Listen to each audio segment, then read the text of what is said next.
Rekaman detik-detik kekalahan resimen ke-11 Angkatan Bersenjata Ukraina oleh Grad di dekat Avdiivka ramai beredar di media sosial Telegram pada Sabtu 11 Februari 2023. Kendaraan militer pasukan Ukraina terlihat berhenti di kawasan Avdiivka, namun tanpa mereka ketahui bahwa mereka ternyata dipantau oleh awak pengintai dari NMDPR. Tak ingin menyia-nyiakan kesempatan, pasukan pengintai NMDPR langsung meluncurkan artileri roket pada posisi militer Ukraina berada. Hasilnya seperti yang terlihat dalam rekaman, ledakan dahsyat menghancurkan dan menewaskan semua yang ada di sana. Hari ke-353, Rusia melaporkan secara total 384 pesawat Ukraina, 207 helikopter, 3069 kendaraan udara tak berawak, 403 sistem rudal anti pesawat dieliminir sejak awal operasi khusus. Sedangkan dari kubu Kiev, Kementerian Pertahanan Ukraina melaporkan 730 tentara Rusia dieliminir dalam sehari terakhir.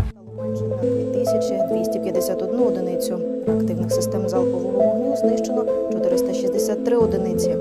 Засобів ППО окупантів поменшало на 233 одиниці. Наші воїни збили 295 ворожих літаків та 286 гелікоптерів.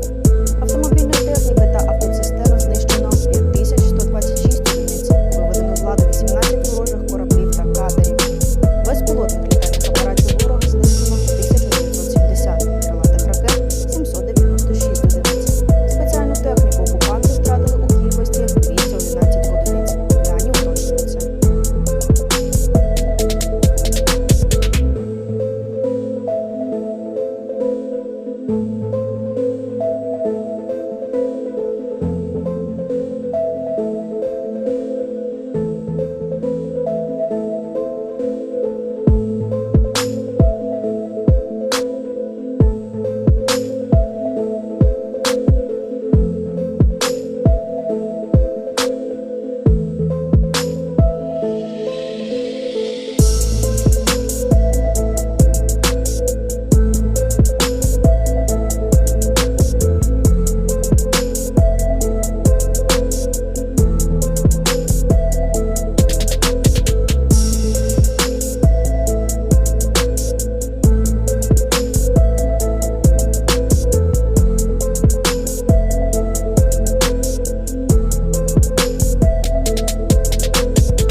Terima kasih sudah nonton.